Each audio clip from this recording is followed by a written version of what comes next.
Hello champs, welcome to Newton Gate Academy where we make your dreams come true. So today again I am here with some interesting concept as well as some questions related to the concept. But today I will be focusing over the CBSE board, 11th CBSE. Okay, so let's start our topic. So in this video, we are going to discuss one of the very interesting and important topic of the unit, Society, Ethics and Law. This is a part 1 in which we will be discussing regarding digital footprints. Okay? As well as we will discuss the MCQ pattern questions related to the topic digital footprints. So without wasting time, let's begin the topic.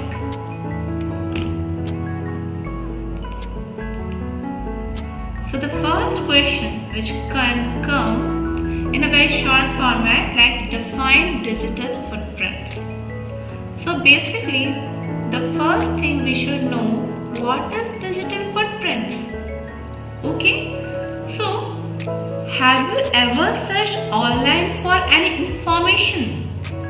Have you ever purchased an online ticket or responded to a friend's email or checked the score of a game online?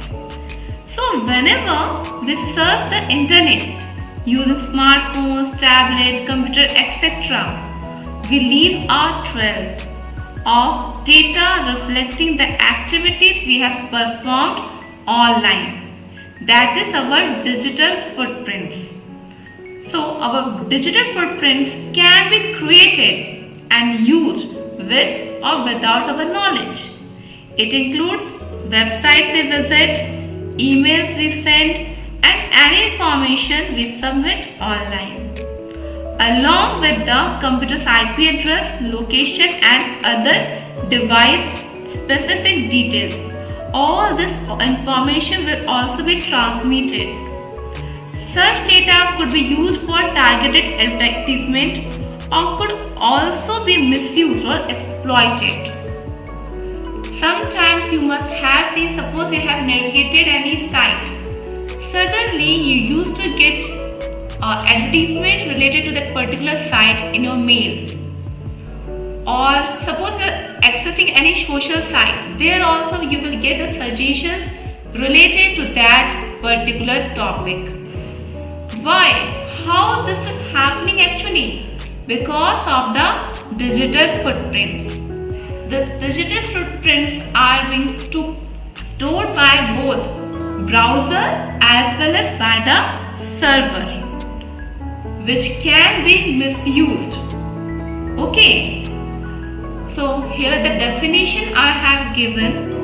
The digital footprint, sometimes known as digital shadow electronic footprint, which means refers to the trail of data you leave when we are accessing the internet. So it can include any information which you are accessing through the internet. Whether you are sending or receiving, all the information track has been maintained.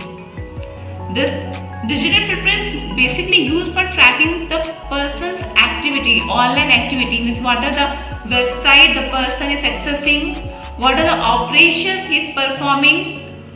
It used to keep the track of the sites which are randomly accessing and starts giving you the advertisement regarding that particular product or the thing which you have accessed. Clear? So these footprints can be created either actively or passively. So regarding actively and passively also we will discuss in detail. So I hope the concept what is this digital footprints is clear to you. Now moving towards our next question. What are the positive and negative implications of digital footprint? We all know each and everything is having some advantages as well as disadvantages. So now let's see what are the advantages of digital footprints. So On the positive side, they can help improve user experience by providing personalized content and recommendations. Sometimes, suppose you have accessed any topic, suppose you are accessing about any property, flat or land, something. Suddenly, after some point of time, you will see you are getting the notifications or the information related to the property of that particular region you have selected. Regarding that area or region, you will start getting the notifications or information in your browser or in your social site. How? Because of the digital footprints. So from there you can easily search the content because you are getting more and more options from there. So from in this point, digital footprint is quite impressive because you don't have to search more about it. It will automatically start giving you the suggestions or the recommendations related to the topic search. Same way, suppose you are searching for any product, online product you are searching, simultaneously you will start getting the advertisement or the recommendations or the similar type of product in your social media or in your browser because of the digital footprints. Okay, so this is the positive side of digital footprint. But now what is the negative side? So negative side is there is concerns about privacy and security. It's obvious that they are collecting your data. And this data can be used for advertisement purpose or data profiling, identity theft, so many types of problems it can generate. Because with the information, they are also keeping the track of your IP address and so many other informations. So this is the negative implication of digital footprint because somewhere it is actually violating the privacy and security concerns. Clear? So these are this is the positive and negative implication of digital footprint. Clear? Now moving towards our question number 3. Now here are some examples. I have given the proper description about each and every example also, like online shopping. Whenever we are doing we are accessing any e-commerce website or any electronic websites, we have to create our account over there. We sign up for some coupons, we download and the applications or websites, we access the websites, register for particular brand and newsletter. There we used to give our important details. Important details are like our phone number, email ID, all this information, our address, all this information we used to give. So here is the place where we used to give our entire information. Clear? Same in case of online banking also, we used to give our personal information for buying and selling the stocks. Clear? For opening the credit card account. So for online shopping, online banking. These are the examples of digital footprints. Some more examples are there. Let's see what are they.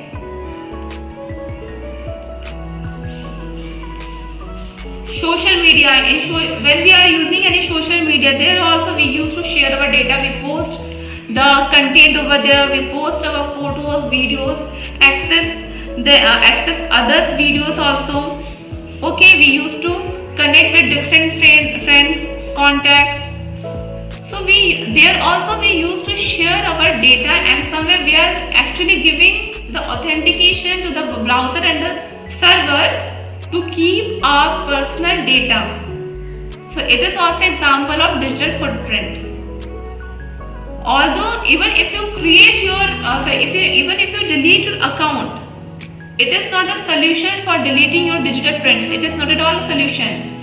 All these will be maintained in a track in the server. So whenever we are accessing social media or any other site and sharing our information, we have to be very particular or very accurate about the information we are sharing. Clear? Now same way while reading the news, also we used to subscribe different type of news channels, we used to download different news apps, there also we used to give our information whenever we are signed up. Next, in case of health and fitness also, these days we all know smart bands are there, watches are there, they used to keep the track of the fitness, they used to give proper updates, so there also we are actually sharing our data. There we are giving our email address, we are linking this mobile phone and this watches with our mobile phones, and our mobile phone contains our very crucial data. So all these are different examples of your digital footprints. Now the next concern is how we can protect our digital footprint. So whenever we are accessing any website, what are the things which we should consider? We should take care of it. We need to be careful about the following points, that are what we are sharing, where we are sharing, and with whom we are sharing our content. Whenever we are accessing the site, we have to be very smart about them, whether this site is useful for me or not. If it is not, then better don't access such type of websites. Whenever you are opening any email, just go through who have shared that mail with you. And if someone is asking to click over the link, it's very urgent. Without any verification, please don't access such links because they may contain anything. Clear? Same with links you click. Sometimes you must have seen a link is given and one message is there. Click over the link and with an iPhone or such type of messages you used to get. So be very careful about this thing. Whenever you are clicking over any link, just cross-verify whether the link is correct or not, or whether it is authenticated or not. Clear? So that it is written, be yourself but be your best self. Clear?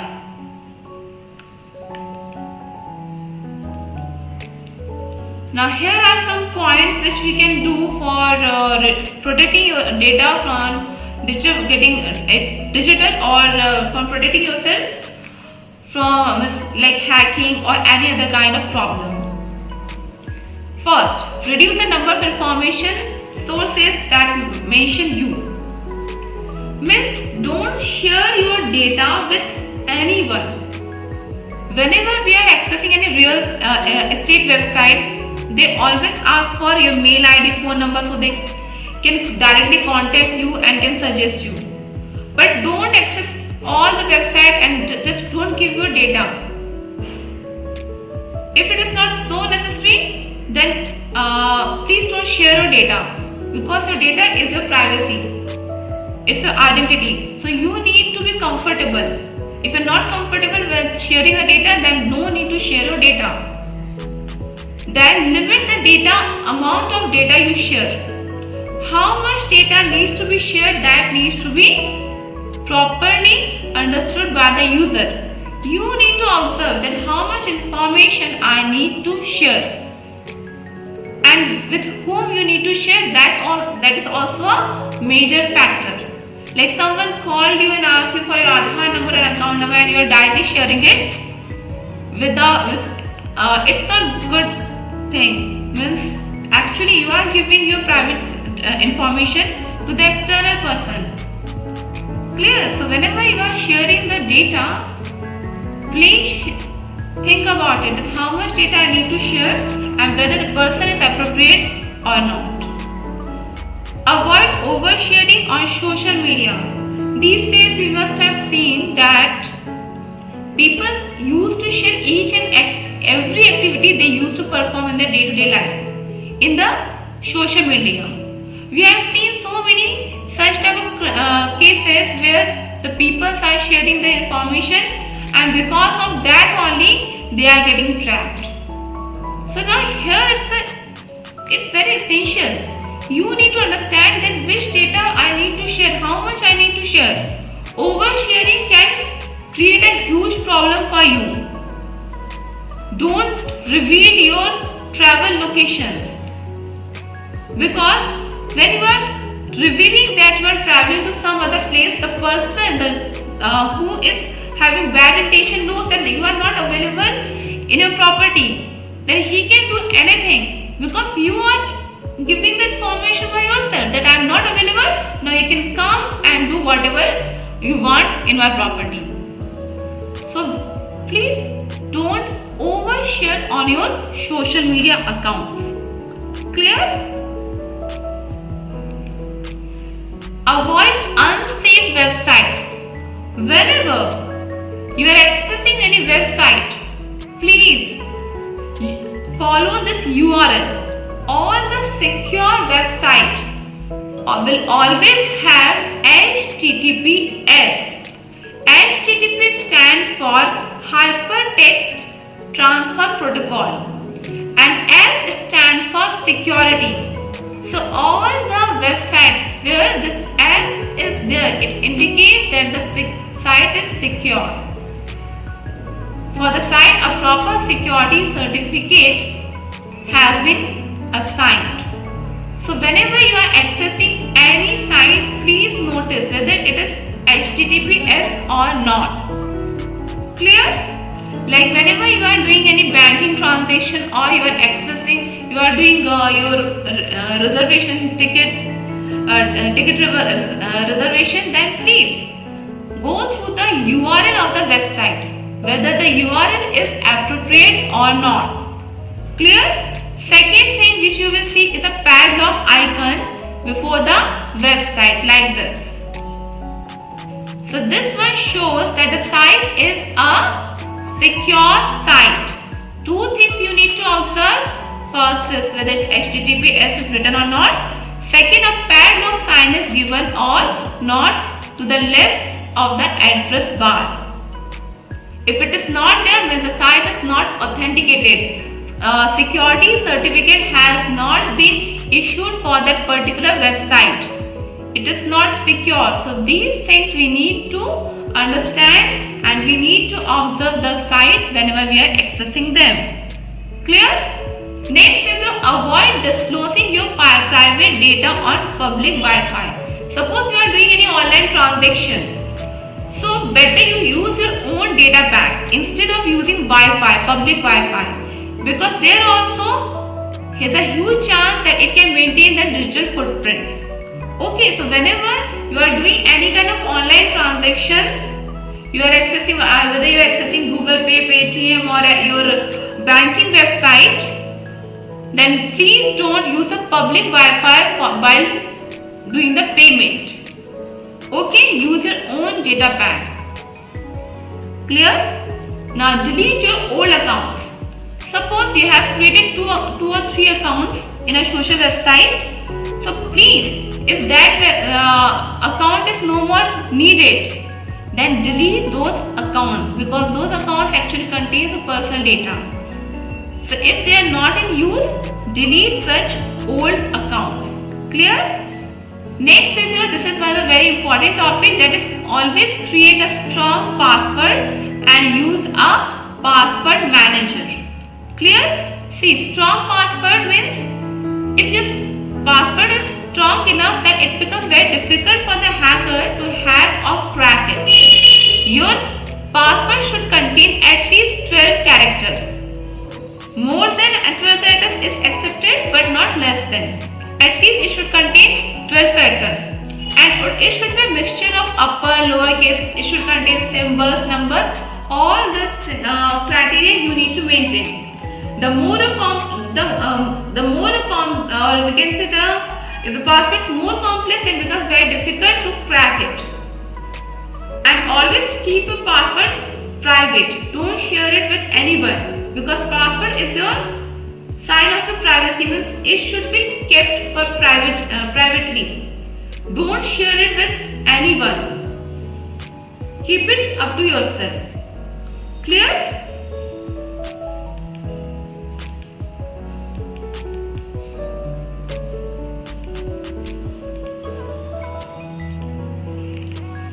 Now the next question is, what are the types of digital footprints?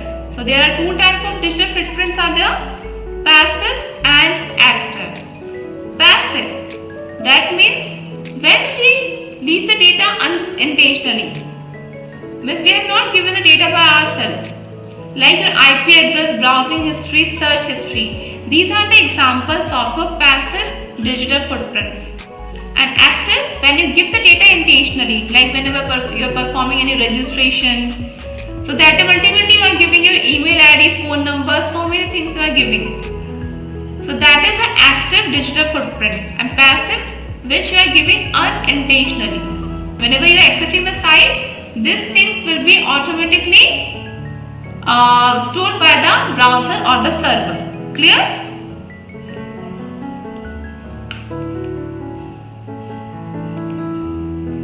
So here are some examples are given, like what are the examples of passive digital footprint and active digital footprint. Okay.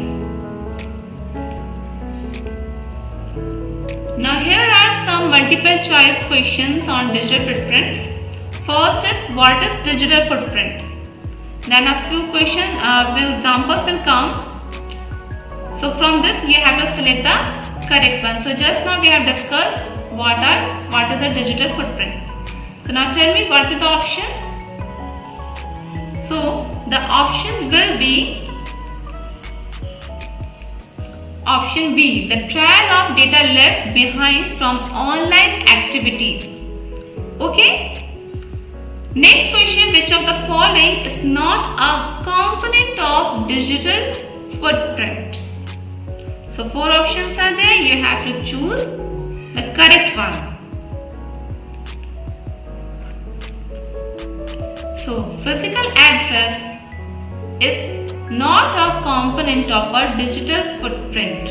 Okay, IP address is a component which we can consider as digital footprint, not the physical address. Okay, now the next question. Why is managing your digital footprint is important?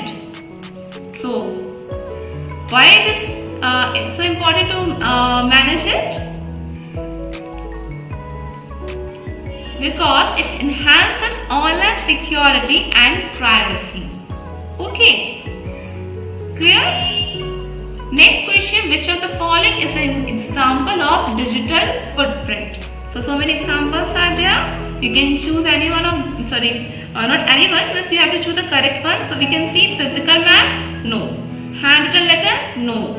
Book in a library, no. So ultimately what will the answer? An online chat conversation, because it is online, so it can easily keep a track of your digital footprint, your activities. Clear? Now the next question. What can be potential negative consequence of a large and unmanaged digital footprint? So here's the answer. Increased risk of identity theft and privacy breaches. Okay? Next, how can you reduce your digital footprint? So, as I already told you, once the digital footprints have been created, it's not possible to delete them. So, it's better when we are accessing any website, we need to be cautious that how much information and what information we are searching for, which websites I'm accessing. These things I need to consider while accessing the internet. Okay. Next question, number 7. Which type of data is collected by cookies and used to personalize online experiences? So tell me, physical location, phone number, blood type or favorite color? So obviously phone number, blood type, favorite color will not come under this. Only the first option, that is physical location. Because whenever you are accessing any website, your location data is also being fetched by the browser or the server with the help of IP address.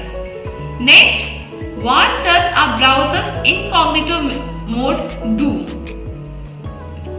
So it basically deletes the browsing history automatically. You don't have to delete the history manually. It will automatically delete the browsing history. Okay? Next, which of the following is an example of a positive aspect of footprints? So we have discussed the positive as well as the negative aspect of digital footprints. So receiving vulnerable to online scams, no. Receiving spam emails, no. Getting personalized product recommendations, yes. Clear? Next, what is the first step in managing your digital footprint? Deleting all social media accounts, avoiding using internet, understanding what information you share online. So the option will be C, because deleting social media accounts won't be a solution. Once you have access or created a social account, the digital footprints will be created. And these days we cannot avoid using internet. We all are dependent over it. So here we need to understand that what are the information we are sharing online. Same thing, option D is also not option D is also not correct. Asking friends to stop tagging you in the post, it is also not a solution. So your option C is the correct answer. Clear? So I hope that all the concepts which I have made clear in this video are clear to you, as well as the pattern of questions are clear to you. But if you have any problem in any of the question or any of the topic which we have discussed in this video, there is an option that is comment below. In your comment section, you can specify your doubts, and according to that, I will prepare in my next video. Okay? So for now, if you like the video, then please do like, share and subscribe our YouTube channel. So for now, bye bye and see you in the next video.